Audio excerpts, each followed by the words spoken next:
My dear students of the secondary school third year, we are going to deal with the story, The Prisoner of Zenda. As you know, my dear friends, it's a fictional story written about a fictional country. It deals with the struggle between the good and the evils. الصراع ما بين الخير والشر. Duke Michael wants to be the king, although he doesn't have the right to be the king. Let's see, يلا نشوف, and hear The Prisoner of Zenda.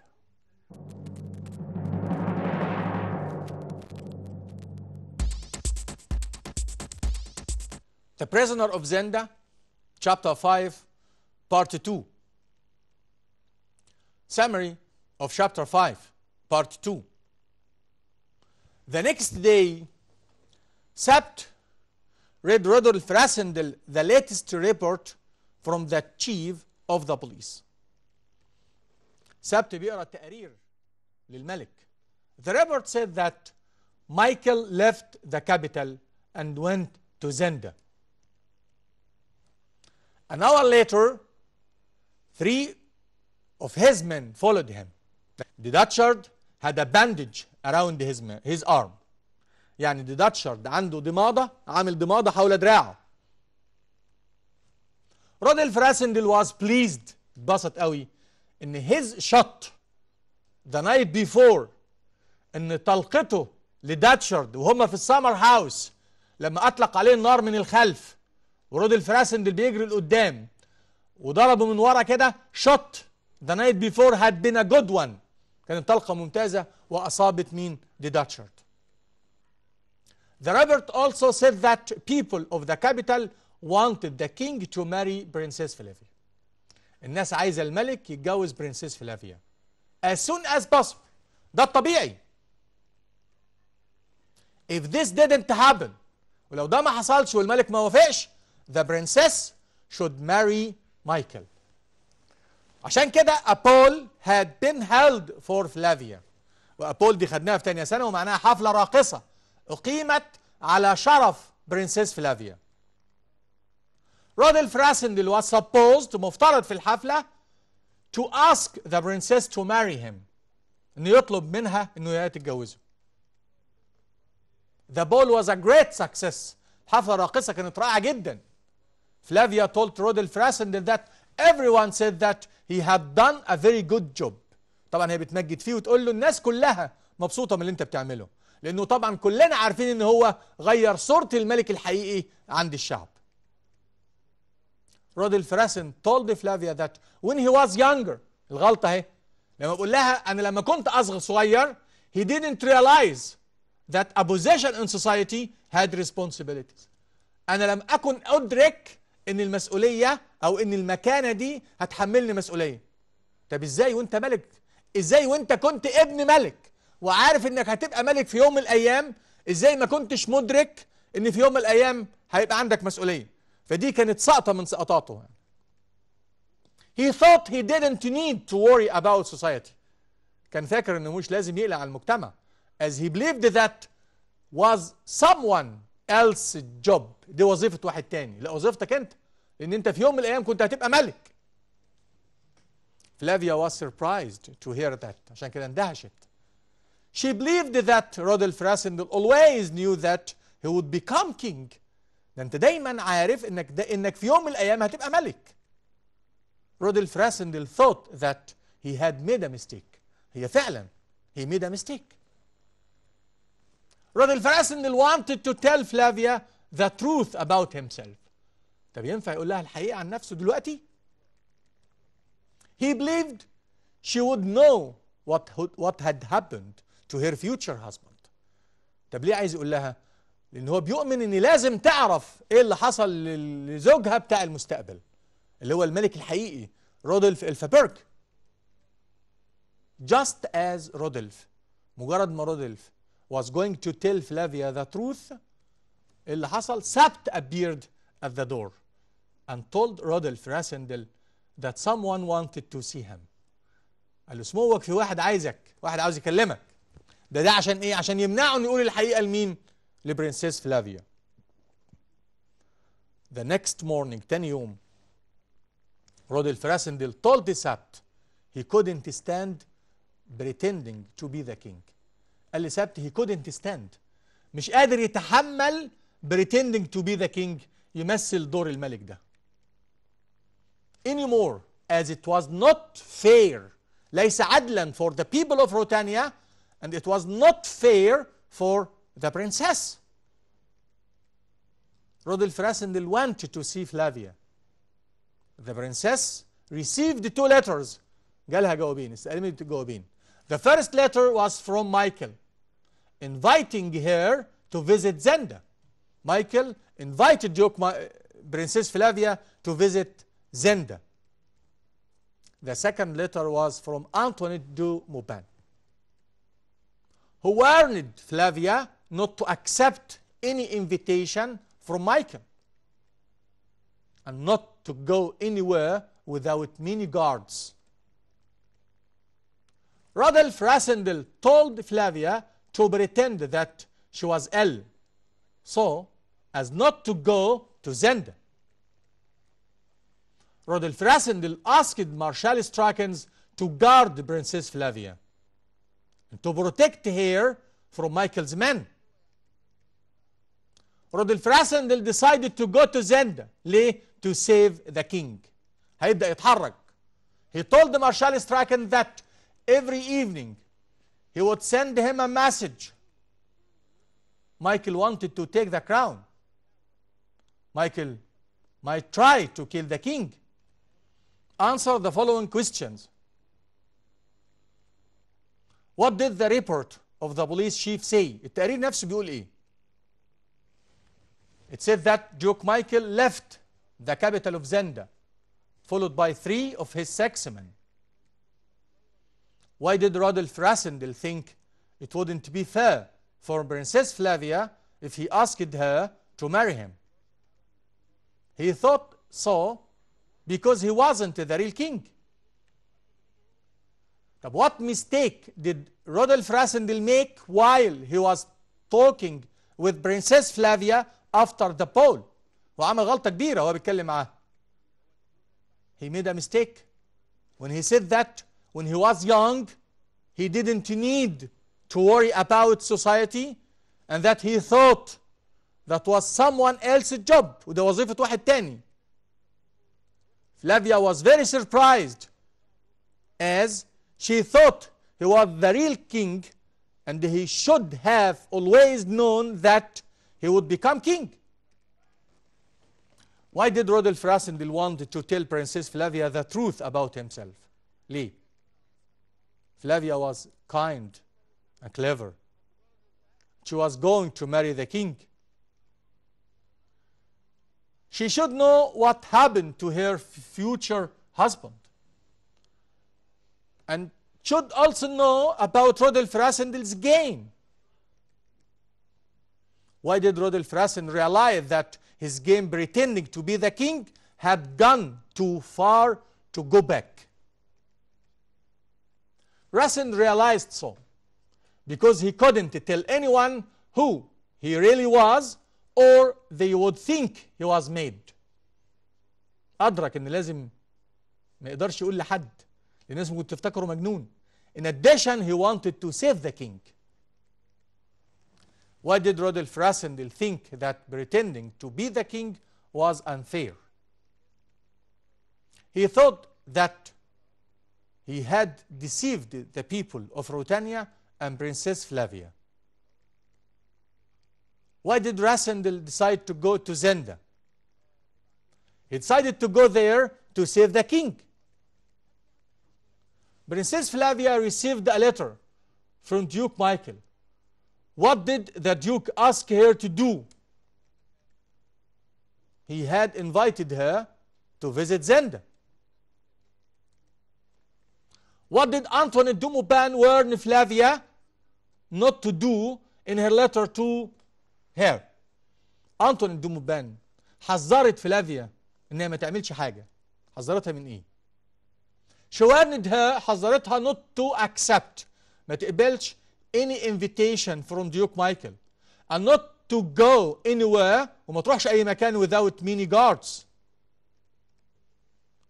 Who did Rodolphe Rassendyll think would be the best guard for Princess Flavia؟ مين يكون أفضل واحد يحرس برنسيس فلافيا ورودولف راسن مش موجود هناك؟ ولماذا؟ Why؟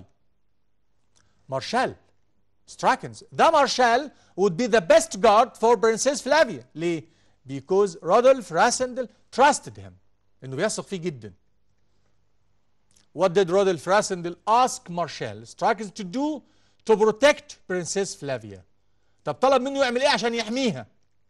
يحميها إزاي؟ He asked him to guard her. يحرسها and not to allow any one of the Duke's men to visit her. ما يسمحش لأي حد من رجال ديوك مايكل يزورها. He also told him about the Duke's ambition. وقال له كمان عن طموحات ديوك مايكل. What would Marshal Strakens do if he didn't get a message for 3 days from Rodolphe Rassendyll؟ طب لو المارشال ما وصلوش رسالة من رودولف راسندل في خلال 3 أيام يعمل إيه؟ مارشال ستراكنز would have the authority، بيبقى عنده السلطة to be the head of استرالسو. ما ينفعش يكون هو الكينج، لا، the head of استرالسو، حاكم استرالسو بس. Now read the quotations and answer the questions. Michael held the king prisoner. He wanted to trap Rassendyll and kill him to take the crown. Read the quotations and answer the questions. Every day we leave the king imprisoned, there is more danger. We must move quickly. Who said this to whom? Rodolphe Rassendyll said this to Sapt. Where and why was the king imprisoned? He was imprisoned at the castle of Zenda. ده المكان. ليه؟ Duke Michael kidnapped him and held him prisoner because he wanted to be the new king. What would happen to the king if they didn't move quickly? ايه اللي ممكن يحصل للملك لو ما اتحركوش بسرعة؟ Duke Michael would kill the king. هيقتل الملك. Listen. I know who you are, and I know you are not the king. Who said this to whom? Antoine de Mauban said this to Rodolphe Rassendyll. Where and when was this said? اتقال فين الكلام ده وامتى؟ This was said at Antoine de Mauban's house, its summer house, اللي الديوك مايكل مديهولها as a guest، كمكان إقامة. When Rodolphe Rassendyll went there after receiving a letter from her asking him to come to her house. Who was the real king and where was he at that time? الملك الحقيقي فين وفين دلوقتي هو موجود فين؟ الملك الحقيقي رودولف ألفبرغ was the real king and he was held prisoner at the castle of Zenda. The plan is to kill you. خطة إنه يقتلك. And to take your body into the old town. Who said this to whom? Antoine de Mauban said this to Rodolphe Rassendyll. Who was going to kill that person and why? طب مين اللي هيقتله ليه؟ Duke Michael was going to kill Rodolphe Rassendyll. ليه؟ Because Duke Michael wanted to take the crown. Why would they take that person's body into the old town? ليه هياخدوا جثة الشخص ده ويحطوه في الجزء القديم من المدينة؟ The body would be found there, and Michael planned to arrest Colonel Sapt and the Captain Freds for murdering Rodolphe Rassendyll عشان يتخلص من الثلاثة وبعدين يعمل بعد كده يقتل الملك الحقيقي. We want to make you an offer. احنا عايزين نقدم لك عرض. Will you let us in؟ تسمح لنا الأول ندخل؟ We can offer you a safe journey to the border. احنا ممكن نعرض عليك رحلة آمنة للخروج لغاية الحدود كده، نأمنك لغاية ما تخرج من البلد. And 50,000 English pounds. Who said this? One of Michael's saxmen, ده لو أنا مش فاكر اسمه دي داتشارد said this to رودولف راسندل. Why did Michael make this offer to رودولف راسندل? رودولف راسندل was pretending to be the king. And the real king was held prisoner. Michael wanted to get rid of both of them. عاوز خلص منهم الأول in order to get the crown. Did the addressed person accept the offer? What happened after that? He pretended that he had accepted the offer. هو تظاهر انه قبل العرض. He asked one of Michael's sexmen to open the door. بس طلب واحد من رجالته انه يفتح له الباب من بره. He used an iron table to protect himself as Michael's men fired their guns at him, and he managed to escape. Quotation تاني. Some people say that if they don't marry soon, it would be better if the princess married the Duke of Stralsund. الناس بتقول الشعب بيطلب لو الملك والبرنسيس فلافيا ما اتجوزوش حالا it would be better if the princess married. هيبقى من الافضل لبرنسيس انها تتجوز the duke. كلنا عارفين ان الشعب كله البور بيبل والريتش بيبل حابين برنسيس فلافيا، وبالتالي لما بدأوا يحبوا الملك فالطبيعي ان برنسيس فلافيا marry the king تتجوز الملك ايا كان الملك فيهم، سواء كان الملك هيبقى ديوك مايكل ولا رودولف إلفابرج. Where were these words؟ الكلام ده اتقال فين؟ They were written in the report of the police chief. Who does the word they refer to؟ كلمة they ده عايدة على مين؟ It refers to the king اللي هو رودولف راسندل and Princess Flavia. What were Duke Michael's ambitions؟ ايه طموحاته؟ He wanted to get rid of the king and marry Princess Flavia. You have been the king for a few weeks now. انت هتبقى ملك لمدة كام اسبوع. Everyone says you have done a very good job. I'm very pleased for you. انت بقالك كام اسبوع ملك والناس بتتكلم عنك كلام كويس جدا، انا مبسوطة من اللي انت بتعمله ده. اللي قال الكلام ده مين؟ برنسيس فلافيا to رودولف راسندل. What good job had the addressed person done؟ ايه بقى الشغلانة الوحيدة او الوظيفة الكويسة او العمل الكويس اللي عمله المخاطب اللي هو رودولف راسندل؟ عمل حاجة كويسة. He managed to change the poor people's opinion about the king. He changed the king's image in the eyes of the poor people. غير صورة الملك في نظر الفقراء.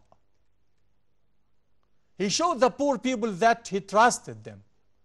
من أول ما مشى لوحده في الجزء القديم من المدينة، من أول ما rode his horse alone in the old part of the town, he wanted to show the people, or he wanted his people to show that their king trusted them. He also showed with them that he cared about them. What was the real identity of the addressed person؟ ايه حقيقته؟ He was not the real king. He was Rodolph Rasendel, a former officer, ضابط سابق in the British Army. كان جاي بس يحضر حفل التتويج.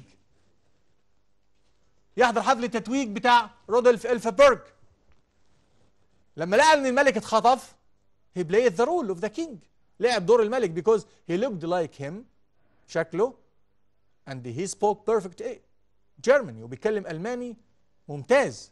فعشان كده السبت asked him to pretend to be the king to save Rutania and save the real king. I don't want you to fall into the power of the duke. طبعا ده quotation ممتاز. Don't accept any invitation from him and don't go anywhere without many guards. Who said this to whom؟ This was said by Antoine de Mauban بس فين؟ in her letter في الجواب بتاعها to Princess Flavia. Where was the addressed person supposed to go؟ المفروض تروح فين؟ She was supposed to go to the castle of Zenda. What did Rodolph Rassendyll advise the addressed person to do? نصحها تعمل ايه؟ He advised her to say that she was ill. ما تقول لا انا ما ترفضش ان هي تروح صراحة كده، لا تقول تتعلل بحاجة she was ill and that she couldn't go to Zenda. I can't say, but think what your life means to the people of Rotania. فكر قد ايه حياتك مهمة لشعب روتانيا. Who said this to whom? Princess Flavia. To the king اللي هو Rodolph Rassendyll. Where was this said? It was said at Princess Flavia's palace. What did the speaker mean when he or she said, I can't see? She couldn't say why the king should be careful. هي طبعا رافضة انه يروح كاسل اوف زندا او رافضة انه يروح زندا. She knew that the king's life was in danger. عارفة ان حياة الملك في خطر. ليه في خطر؟ Because he had enemies. عنده اعداء. Who wanted to get rid of him. عايزين يتخلصوا منه. How on earth had I got myself into such a situation? ازاي انا حطيت نفسي في الموقف ده؟ Who said this to whom? رودولف راسندل. طب لو قال لي to whom? To himself. هو نفسه بيقول كده. هو انا حطيت نفسي في الموقف ده، ايه اللي حطني في المسؤولية دي؟ Which situation was the speaker referring to? Pretending to be the king of Rotania. What was wrong with such a situation? Pretending to be a king was hard work for him. ليه hard work? He wasn't used to such hard work. هو ما كانش متعود على كده. He always wanted to have a quiet life. Moreover, as a king, he had many responsibilities. I don't believe this woman, and you are mad to go. أنا مش مصدق كلام الست دي. And you are mad. وتبقى مجنون لو رحت. Who said this to whom? Colonel Sapt said this to Rodolph Rassendyll. Who was this woman? مين هي الست? The woman was Antoinette de Maupin. Why did the addressed person want to go to see this woman? الشخص المخاطب اللي هو رودولف راسندل اللي عايز يروح يشوف الست دي. She needed such help because Michael and his men wanted to kill him and the king to take the crown. Now find and correct the mistake in each of the following situations. Rodolph Rassendyll asked Colonel Sapt to protect Princess Flavia from Michael's men. ده بس كان كونيل سابت نفسه هيروح معاه زندا. إذا ما طلبش من كونيل سابت إنه يحميها، طلب من حد تاني. فكر معايا؟ That's right. Rodolph Rassendyll asked Marshal Strakens to protect Princess Flavia from Michael's men. If Rodolph Rassendyll and the king are killed, Marshal Strakens must tell the people of Rotania that their new ruler will be Fritz. هل مارشال هيقول كده؟ هيقول ان فريدز يبقى هو الحاكم بتاعهم؟ لا طبعا، هيقول لبرنسيس فلافيا. So if Rodolph Rassendyll and the king are killed, Marshal Strakens must tell the people of Rotania that their new ruler will be Princess Flavia. هي لها الحق ان تبقى ملكة اذا الملك الحقيقي مات. لكن ديوك مايكل ماليش الحق يبقى ملك الا اذا اتجوز برنسيس فلافيا. If Marshal Strakens didn't get a phone call from Rodolph Rassendyll for 3 days، لو المارشال ما وصلوش تليفون من رودولف راسندل في خلال 3 ايام، he would have the authority، هيبقى لديه السلطة to be the head of استرالسو، يكون هو حاكم استرالسو. لا ما كلموش هم خالص في التليفونات. امال ايه لو ما وصلوش ايه في خلال 3 ايام؟ a message، رسالة. If Marshal Strakens didn't get a message from Rodolph Rassendyll for 3 days, he would have the authority to be the head of Streltsov. In her letter to Flavia, Antoinette de Maubin referred to Rodolphe Rassendyll as the king. في جوابها أشارت إن راسندل هو الملك بتاع روتانيا because she knew he was not the real king. لا هي لم تشر في الجواب بتاعها لبرنسيس فلافيا بكده. In her letter to Flavia, Antoinette de Maubin referred to Rodolphe Rassendyll على إنه إيه the ruler of Ruritania because she knew he was not the real king. هي عارفة إنه مش الملك الحقيقي. فقالت لها اسألي حاكم روتانيا، ما قالتلهاش اسألي ملك روتانيا. Sept had stopped Rodolphe Rassendyll from telling Princess Flavia that he was not ill. سبت قدر يوقف رودولف راسندل من انه يقول لبرنسيس فلافيا ان هو مش عيان. هو برنسيس فلافيا لما في حفله البول، الحفله الراقصه اللي اتعملت عشان مفترض ان رودولف راسندل asked her to marry him، ما قالهاش انه عيان، ده كان عايز يقول لها ايه؟ شوف كده الجمله كده، كان عايز يقول لها ان he was not the real king، انه مش الملك الحقيقي. بس سبت عمل ايه؟ had stopped him، منعه from telling Princess Flavia that he was not the real king.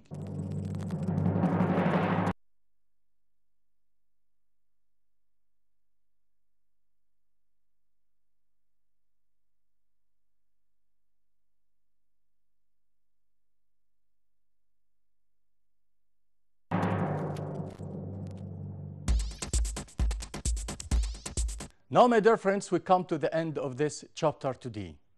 Wait for us the next time. Thank you and goodbye.